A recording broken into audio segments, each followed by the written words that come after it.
ஆன்மீகம் ஆனந்தம் சேனலுக்கு உங்களை அன்போடு வரவேற்கிறேன். நம்ம சேனலை முதல் முறையாக பார்க்குறீங்கன்னா மறக்காமல் சப்ஸ்கிரைப் பண்ணிக்கோங்க. அப்போ தான் நீங்களும் எப்போதும் ஆன்மீக விஷயங்களோட இணைஞ்சிருக்க முடியும். வருஷம் முழுவதும் சிவராத்திரி வந்தாலும் மகா சிவராத்திரி எல்லா சிவராத்திரியை விட சிறப்பானதுன்னு புராணங்கள்லேயே சொல்லப்பட்டிருக்கு. ஆமாங்க, சிவராத்திரி அன்னைக்கு விரதம் இருக்கிறதால என்ன பலன்கள் கிடைக்கும், சிவராத்திரி அன்னைக்கு என்ன செய்யக்கூடாது, என்ன செய்யணும், இவற்றையெல்லாம் இந்த பதிவில் நாமளும் தெரிஞ்சுக்கலாம். மாசி மாதம் கிருஷ்ணபக்ஷ சதுர்த்தி அன்னைக்கு வர்றது மகா சிவராத்திரி.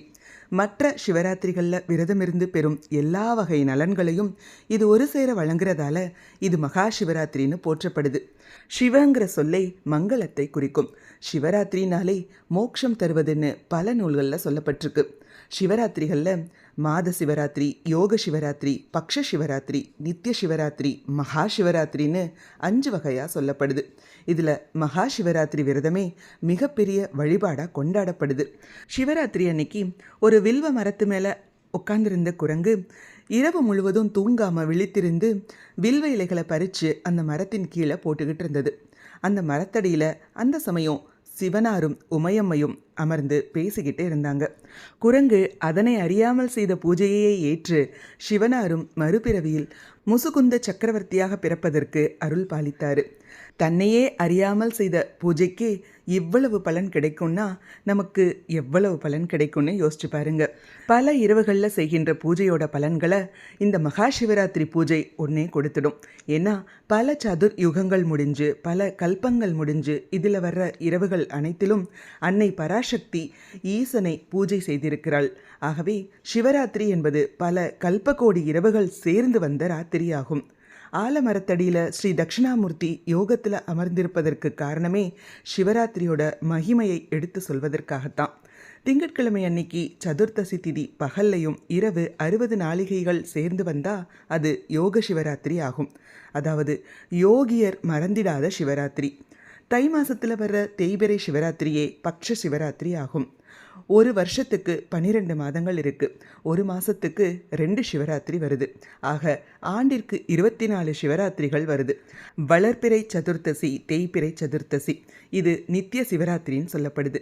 மாசி மாதத்தில் வர்ற தேய்பிறை சதுர்த்தசி இரவு தான் மகா சிவராத்திரி. மாதந்தோறும் வரும் சிவராத்திரியை மாத சிவராத்திரின்னு சொல்லுவோம். சிவராத்திரி இப்படி 5 விதமாக வகைப்படுத்தப்பட்டுள்ளது. ஈசனோட 5 முகத்தை நினைவூட்டும் விதமாகவும் பஞ்சபூதங்களின் தத்துவங்களை விளக்கும் விதமாகவும் 5 வகையான சிவராத்திரிகள் வகைப்படுத்தப்பட்டுள்ளது.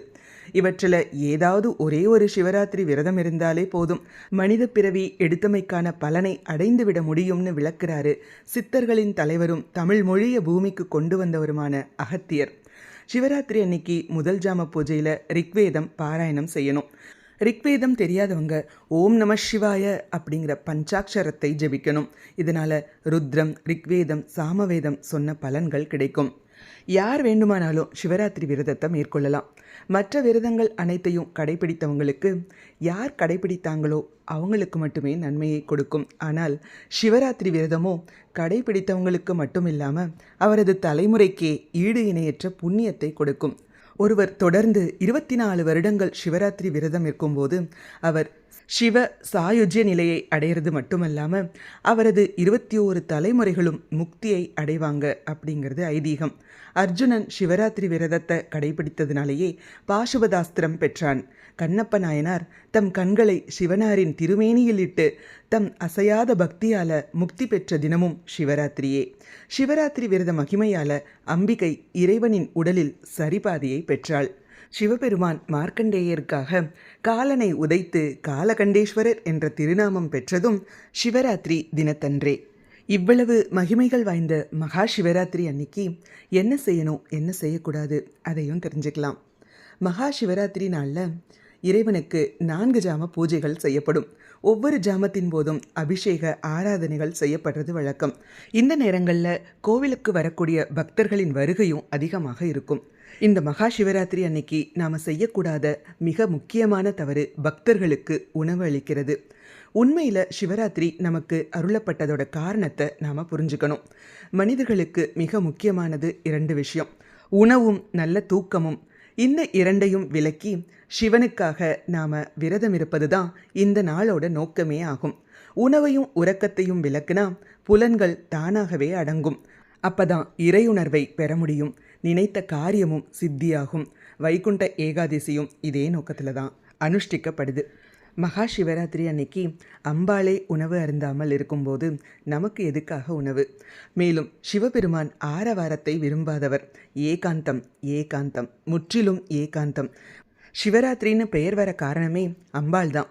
பிரளய காலத்தின் போது பிரம்மனும் அவரால் சிருஷ்டிக்கப்பட்ட அனைத்து ஜீவராசிகளும் அழிந்துவிட்ட நிலையில் இரவு பொழுதுல அம்பிகை உமாதேவி பரமேஸ்வரனை நினைத்து பூஜை செய்தாள். 4 ஜாமங்கள்லையும் இரவு முழுவதும் ஆகம விதிப்படி அர்ச்சனை செய்தாள். பூஜையின் முடிவில் அம்பிகை ஈஸ்வரனை வணங்கி, அடியேன் தங்களை பூஜித்த இந்த இரவை தேவர்களும் மனிதர்களும் தங்கள் திருநாமத்தாலேயே, அதாவது சிவராத்திரி என்றே கொண்டாட வேண்டும்னு வேண்டிக்கிட்டா. சிவராத்திரி அன்னைக்கு சூரியன் மறைந்தது முதல் மறுநாள் காலை சூரியன் உதயமாகும் வரை தங்களை பூஜிப்பவர்கள் யாராக இருந்தாலும் அவர்களுக்கு எல்லா விதமான பாக்கியங்களையும் தந்து முடிவில் மோட்சத்தையும் அளிக்க வேண்டும். இதற்கு அருள் புரியுங்கள் என்று அன்னையானவள் வேண்டிக் கொண்டாள். சிவபெருமானும் அப்படியே ஆகட்டும் என்று கூறி அருள் புரிந்தார். அந்த இரவே மகா சிவராத்திரி என்று வழங்கப்பட்டு அனைவராலும் கொண்டாடப்படுகிறது.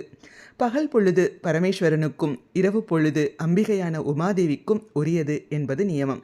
ஆனால் சிவராத்திரி என்பது அம்பாளின் வேண்டுதலின்படி கொண்டாடப்படுவதால் அது சிவனுக்கு உரியதாயிற்று.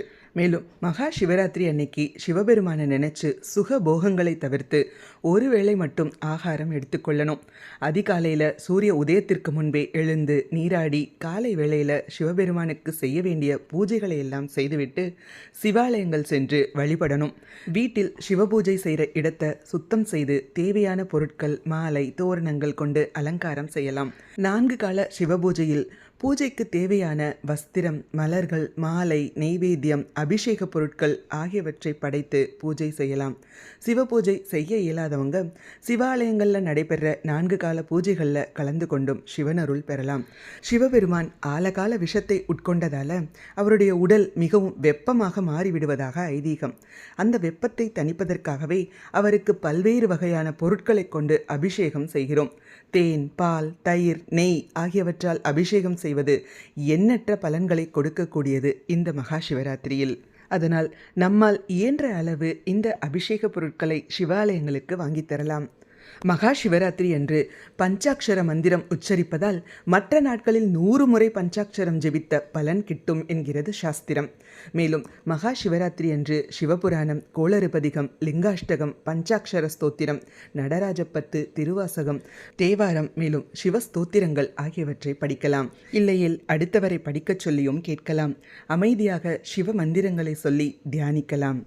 இப்படி சரியாக எதுவும் செய்யாமல் நானும் கண் விழிக்கிறேன் என்ற பேரில் இரவு முழுவதும் தொலைக்காட்சி பார்ப்பது, கைபேசிகளில் விளையாடுவது, திரைப்படங்கள் பார்ப்பது, அரட்டை அடிப்பது, மேலும் நண்பர்களுடன் பொழுதுபோக்கிற்காக கோவிலை சுற்றி வருவது, கோவிலில் உணவு கொடுத்து புண்ணியம் சேர்க்கிறேன் என்று செய்வது, இவற்றால் எந்த பலனும் இல்லை.